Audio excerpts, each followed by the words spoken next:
مستطعتم، تیار کر کے رکھو اپنے دشمنوں کے لیے جتنی تمہارے پاس استطاعت ہو،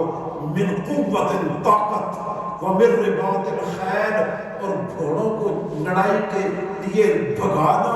سکھانا، ترہبون بہ عدو اللہ وعدوکم، اللہ فرماتا ہے اس اسلحے کے ذریعے، ان گھوڑوں کے ذریعے اپنے اور اللہ کے دشمنوں کے اوپر اپنا رعب بٹھا دو،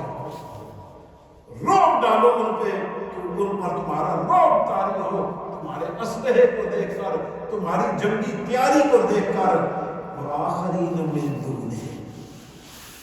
اللہ ڈائریکٹ مخاطبین کو کہہ کے فرماتے ہیں وآخرین من دونہم، ان کے پیچھے دوسرے بھی آنے والے ہیں، اہل ایمان، لا تعلمونہم، تم انہیں نہیں جانتے ہو، اللہ یعلمہم، اللہ انہیں جانتا ہے، اللہ انہیں جانتا ہے کہ جو پیچھے آئیں گے۔ جس دور میں بھی مسلمان دشمن کے مقابلے کے لیے تیار رہا،